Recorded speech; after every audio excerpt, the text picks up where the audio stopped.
So நம்மளோட 14th question பார்த்தீங்கன்னா confirmation rate. So இது கொஞ்சம் ட்ரிக்கியாக தான் இருக்கும், நல்லா லெசன் பண்ணுங்க. ஸோ இதில் the confirmation rate of a user is the number of confirmed messages divided by the total number of request confirmation messages. So இங்கே என்ன சொல்லியிருக்காங்கன்னு பார்த்தீங்கன்னா, ஸோ கன்ஃபர்மேஷன் ரேட்டை நீங்கள் ஒரு விஷயத்த சொல்கிறாங்க. ஸோ அதை எப்படி கால்குலேட் பண்ணுறாங்க அப்படின்னா, எத்தனை கன்ஃபர்மேஷன் ரெக்வஸ்ட் வந்திருக்கோ அதுல இருந்து எத்தனை கன்ஃபார்ம்டா கன்வெர்ட் ஆயிருக்கோ அதை ரெண்டையும் டிவைட் பண்றப்போ வர்றதா கன்ஃபர்மேஷன் ரேட்னு சொல்லியிருக்காங்க. ஃபார் எக்ஸாம்பிள் ஒரு 2 ரெக்வஸ்ட் வருது, பட் அதுல ஒரே ஒரு விஷயம் ஒன்னே ஒன்று தான் கன்ஃபார்ம் ஆயிருக்கு அப்படின்னா 0.5, பாதிக்கு பாதி தானே ஆயிருக்கு. இப்போ இதேவே ஒரு 10 ரெக்வஸ்ட் வருது, அதுல இருந்து ஜஸ்ட் ஒரு 5 ரெக்வஸ்ட் கன்ஃபார்ம் ஆயிருக்குன்னா அது சேம் 0.5. இல்லை 4 ரெக்வஸ்ட் கன்ஃபார்ம் ஆயிருக்கு, மிச்சம் 6 ரெக்வஸ்ட் கன்ஃபார்ம் ஆகலைன்னா அப்போ அந்த டோட்டல் வந்து 10, அதில் 4 தான் நமக்கு வந்து கன்ஃபார்ம் ஆயிருக்கு. So 10 divided by 4. ஸோ இந்த விஷயத்த இப்போ 0.6 கன்ஃபர்மேஷன் ரேட். இந்த மாதிரி அதான் கன்ஃபர்மேஷன் ரேட்டை கால்குலேட் பண்ணுறாங்க. And at this point second ஒரு பர்சன்டேஜ் ஒன்று சொல்லியிருக்காங்க, ஒரு டைம் ஒரு கண்டிஷன் சொல்லியிருக்காங்க. The confirmation rate of the user that did not request any confirmation messages is 0. இங்கே என்ன சொல்லியிருக்காங்கன்னா, எத்தனை கன்ஃபர்மேஷன் ரெக்வஸ்ட் வேணால் வரலாம், பட் அதில் எதுவுமே கன்ஃபார்ம் ஆகலை அப்படின்னா அதோட கன்ஃபர்மேஷன் ரேட் 0 அப்படின்னு சொல்லியிருக்காங்க. ஆப்வியஸாக எனிதிங் டிவைடட் பைங்கிறப்போ 0ங்கிறப்போ அது 0 தான், அதனால் அவங்களே சொல்லிட்டாங்க. அண்ட் என்ன சொல்லியிருக்காங்கன்னு பார்த்தீங்கன்னா, round the confirmation rate to the 2 decimal place. So நமக்கு கண்டிப்பாக டெசிமலில் தான் ரிசல்ட் வரும். அந்த டெசிமலை 2 டெசிமல் பிளேஸுக்கு அவங்க ஆப்டிமைஸ் பண்ண சொல்லியிருக்காங்க. அண்ட் லாஸ்ட்டாக பார்த்தீங்கன்னா solution to find the confirmation rate of the each user. அப்போ கன்ஃபர்மேஷன் ரேட்டுன்னு ஒரு ஃபீல்டு வரணும், யூசர் ஐடின்னு ஒரு ஃபீல்டு வரணும். ஓகே, அந்த 2 ஃபீல்டு தான் கொடுத்துருக்காங்க. ஸோ இதில் வந்து பார்த்தீங்கன்னா 2 டேபிள்ஸ் இருக்குது. ஒன்று வந்து சைன்அப்ஸ் டேபிள் இருக்குது, தென் கன்ஃபர்மேஷன் டேபிள்ஸ் இருக்குது. ஸோ ஒரு யூசர் எத்தனை டைம் வேணாலும் சைன் அப் பண்ணலாம், பட் ஒவ்வொரு டைமும் சைன் அப் பண்ணுறப்போ அவர் கன்ஃபார்ம் ஆக்ஷன் அவரோடது கன்ஃபார்மாக இருக்கல டைம் அவுட்டாக இருக்கான்னு சொல்லி செக் பண்ணுறாங்க. ஸோ நமக்கு கன்ஃபார்ம்டாக இருந்தால் மட்டும்தான் பர்சன்டேஜ் கால்குலேட் பண்ணணும், அப்படிலாம் கால்குலேட் பண்ண தேவையில்லை. ஸோ இதை குவரியாக எழுதுறப்போ எப்படி எழுதலாம்னா, ஸோ நமக்கு என்ன தேவை, 2 ஃபீல்டு தேவை, யூசர் ஐடி அந்த கன்ஃபர்மேஷன் ரேட். செலக்ட்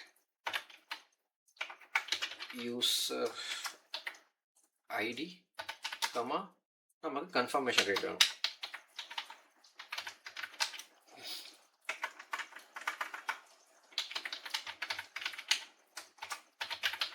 ஸோ எதுல இருந்து வரணும்னு பார்த்தீங்கன்னா, from first table signups. Okay, and இது வந்து என்ன பண்ணலான்னா, ஸோ நம்ம இந்த டேபிளோட இந்த கன்ஃபர்மேஷன் டேபிளை லெஃப்ட் டேபிளாக ஜாயின் பண்ணோம். ஏன்னா இங்கே இருக்கிறது எல்லாமே அங்கே வரணும், இங்கே இருக்கிறது எல்லாமே அங்கே இருக்கான்னு சொல்லி மட்டும் செக் பண்ணுறதுக்காக. So left table left join of confirmations, அதான் சீனை மென்ஷன் பண்ணிக்கலாம். ஓகே, அண்ட் இப்போ இது கண்டிஷன் எப்படி கொடுக்கணும்னு பார்த்தீங்கன்னா, யூசர் ஐடி வச்சு மேட்ச் பண்ணணும். ஓகே, ஸோ இந்த சைன்அப்ஸை நம்ம என்னென்னு எடுத்துக்கலாம், எஸ்ன்னு எடுத்துக்கலாம். ஸோ யூசர் ஐடியை சைன்அப்ஸ்லேருந்து எடுக்கிறோம். கன்ஃபர்மேஷன் ரேட்டை வந்து நம்ம எப்படி எடுக்கலாம், எந்த டேபிள்லேருந்து எடுக்க முடியாது, நம்ம கால்குலேட் தான் பண்ணணும். Okay,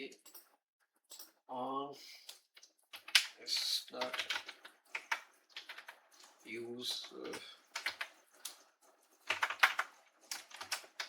id is equal to c dot user id இருக்கா. ஓகே, யூசர் ஐடி இருக்கு, ஃபைன். ஸோ இப்போ இதை நம்ம ட்ரிகர் பண்ணால் ஃபெயிலியர் தான் ஆகும். இப்போ நம்ம கன்ஃபர்மேஷன் ரேட்டை கால்குலேட் பண்ணணும். ஸோ இந்த கன்ஃபர்மேஷன் ரேட்டை நம்ம எப்படி கால்குலேட் பண்ணலாம் அப்படின்னா, நமக்கு என்ன இங்கே சொல்லியிருக்காங்க, ஒன்லி கன்ஃபார்ம் ஆனதை மட்டும்தான் அவங்க கால்குலேட் பண்ண சொல்லியிருக்காங்க. அப்படி இல்லைன்னா மற்ற எல்லாமே 0ன்னு எடுத்திருக்காங்க. ஸோ அப்போ நம்ம ஃபஸ்ட்டு கன்ஃபார்ம் ஆனதை மட்டும் கால்குலேட் பண்ணலாம்.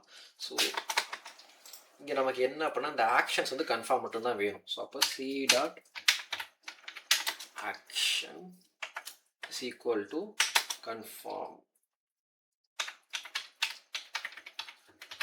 ஸோ இது மட்டும் தான் நமக்கு தேவை. பட் இதோட பர்சன்டேஜ் கால்குலேஷன் பண்ணோம் பார்த்தீங்களா. ஸோ அதுக்கு என்ன பண்ணலாம் அப்படின்னா, ஒரு கண்டிஷன் எழுதலாம். என்ன கண்டிஷன் எழுதலாம், ஓகே. ஸோ நமக்கு என்ன தேவை அப்படின்னா, இஃப் இந்த விஷயம் ஃபேக்டாக இருந்துச்சு அப்படின்னா, கன்ஃபார்ம்டாக இருந்துச்சுன்னா என்ன சொல்லியிருக்காங்க, வேல்யூ 1. ஸோ அப்படி கன்ஃபார்ம் இல்லை மற்ற எல்லாத்துக்கும் அவங்க என்ன வேல்யூ சொல்லியிருக்காங்க, 0. ஸோ அதே தான் நம்ம எழுதுறோம். இப்போ கன்ஃபார்மாக இருந்தால் 1ன்னு எடுத்துக்கோ, அப்படி இல்லைன்னா 0. 0க்கு ஆப்வியஸாக வேல்யூ இல்லைங்கிறப்போ அது எடுத்துக்காது. அப்போ இங்கே கன்ஃபார்ம் மட்டும்தான் எடுக்க போகுது. ஸோ இந்த கன்ஃபார்முக்கு நமக்கு இதுக்கு என்ன தேவைப்படுது? ஆவரேஜ் கண்டுபிடிக்கணும். ஸோ சேம் ஆவரேஜ் ஆஃப் இது கண்டுபிடிக்கிறோம். ஸோ இப்போ நம்ம வந்து ஆவரேஜ் ஆஃப் டோட்டலாக அதை கால்குலேட் பண்ணிடுறோம். ஸோ இப்போ இதுக்கு ஆவரேஜை கண்டுபிடிச்சாச்சு. இப்போது ஆவரேஜ் ஆஃப் இப்போ நம்ம ஆவரேஜ் கண்டுபிடிச்சோம். இப்போ எப்படி இந்த ஆவரேஜ் கண்டுபிடிச்சோம், இந்த கண்டிஷன் எப்படி ஒர்க் ஆகும்னு பார்த்தீங்கன்னா நமக்கு என்ன கன்ஃபார்ம்டு மட்டும்தான் தேவை. அண்ட் இன்னொரு கண்டிஷன் அதுக்கப்புறம் என்ன எழுதுறோம்னா, if action is equal to confirm then இதோட வேல்யூ 1ன்னு எடுத்துக்கிறோம், அப்படி இல்லைன்னா 0ன்னு எடுத்துக்கிறோம். 0ங்கிறப்போ இது வேல்யூ எடுத்துக்காது. அப்போ இதுக்கெல்லாம் 1ன்னு இருக்கோ அதை மட்டும்தான் அது கவுண்ட் பண்ணும். அதுக்கப்புறம் பார்த்தீங்கன்னா நமக்கு ஆவரேஜ் தேவை, எத்தனை இருக்கோ அதோட ஆவரேஜ் தேவை. ஸோ அதனால் கால்குலேஷன் ரேட் போட்டுருக்கோம். ஸோ இப்போது இங்கே வந்து பார்த்தீங்கன்னா இதை ட்ரிகர் பண்ணுறப்ப என்ன ரிசல்ட் வருதுன்னு பாருங்கள். எனக்கு தெரிஞ்சு இங்கே ஒரு குரூப் பை ஆட் பண்ணணும். ஸோ ஏன் அந்த குரூப் பைன்னு இப்போ நான் கீழே காமிக்கிறேன். ஓகே, ஸோ இங்கே நமக்கு வந்திருக்க ரிசல்ட் பார்த்தீங்கன்னா வெறும் யூசர் ஐடி 3யோடது மட்டும்தான் வந்திருக்கு. ஸோ அதுவுமே பார்த்தீங்கன்னா ரிசல்ட் தப்பாக தான் வந்திருக்கு. 0.5 வந்திருக்கு, அது 2ஓடது. ஸோ இங்கே நம்ம என்ன பண்ணணும் அப்படின்னா யூசர் ஐடிஸ் இதை குரூப் பை பண்ண ட்ரை பண்ண பார்ப்போம். குரூப் பை யூசர் ஐடி இப்போ நம்ம ட்ரை பண்ணோம்னா ஓகே, டெஸ்ட் கேஸ் அக்செப்ட் ஆயிடுச்சு. ஸோ இங்கே ஏன் உங்களுக்கு இந்த குரூப் பை போட்டதுக்கப்புறம் அக்செப்ட் ஆச்சுன்னு சொல்லணும்னு பார்த்தீங்கன்னா, ஸோ பிஃபோர் என்ன நடந்துச்சு அப்படின்னா நம்ம எந்த குரூப் பையும் போடாதனால ஸோ நமக்கு என்ன ரிசல்ட் இங்கே யூசர் ஐடிக்கு வருதோ அது எல்லாமே இங்கே டேரெக்டாக வந்துடும்.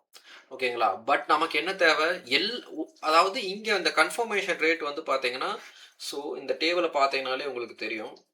ஸோ இங்கே இந்த கண்டிஷனுக்கு ஏற்ற மாதிரி என்ன ரிசல்ட் வந்துச்சுன்னு பார்த்தீங்கன்னா வெறும் ஜஸ்ட் யூசர் ஐடி 3க்கு மட்டும்தான் வேல்யூ வந்துச்சு, மற்ற எதுக்குமே வரல. பட் நமக்கு என்ன தேவை, எல்லா யூசர் ஐடிக்குமே வேல்யூ வரும். ஸோ அப்போ என்ன பண்ணுறோம், குரூப் ஐ யூஸ் பண்ணுறப்போ அது அங்கே என்னென்ன யூசர் ஐடிஸ் இருக்கோ அது எல்லாத்தையுமே குரூப் பண்ணி அதுக்கான ரிசல்ட்டை கொண்டு வரும். ஸோ அப்படி கொண்டு வர்றப்ப தான் நமக்கு எக்ஸ்பெக்ட் பண்ண எல்லா ரிசல்ட்டுமே இங்கே வந்துச்சு. பட் இப்போ இதை சப்மிட் பண்ணால் சப்மிட் ஆகாது, ஃபெயிலியர் தான் ஆகும். உங்களுக்கு ஏன் தெரிஞ்சுன்னா கீழே கமெண்ட் பண்ணுங்கள். ஃபெயில் ஏன்னு பாருங்கள். ஸோ இந்த கன்ஃபர்மேஷன் ரேட்டோட டெசிமல்ஸை பாருங்கள் எவ்வளோ இருக்குன்னு, 3 பாயிண்ட்ஸ் இருக்குது. ஸோ நமக்கு என்ன தேவை, ஜஸ்ட் 2 மட்டும்தான் இருக்கணும், இப்படி தான் இருக்கணும். ஸோ அப்போ இங்கே என்ன பண்ணணும்னா இதை ரவுண்ட் ஆஃப் பண்ணணும். இங்கே கொடுத்துருப்பாங்க round the confirmation rate of the 2 decimal places. So இப்போ இதை ரவுண்ட் ஆஃப் பண்ணோம் அப்படின்னா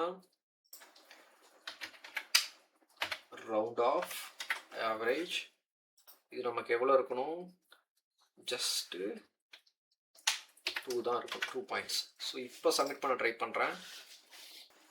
அவ்வளோதான், சப்மிட் ஆயிடுச்சு. ஸோ நான் சொன்ன மாதிரி உங்களுக்கு புரிஞ்சிருக்குன்னு நினைக்கிறேன். இது கொஞ்சம் நீங்களும் ஒர்க் அவுட் பண்ணால் ஈஸியாக இருக்கும். ஸோ இந்த இடத்துல நம்ம என்ன பண்ணுறோம்னு பார்த்தீங்கன்னா அந்த கன்ஃபர்மேஷன் ரேட்டோட கால்குலேஷன்ஸ் யூஸ் பண்ணி அந்த கன்ஃபர்மேஷன் ரேட்டை கண்டுபிடிக்கிறோம்.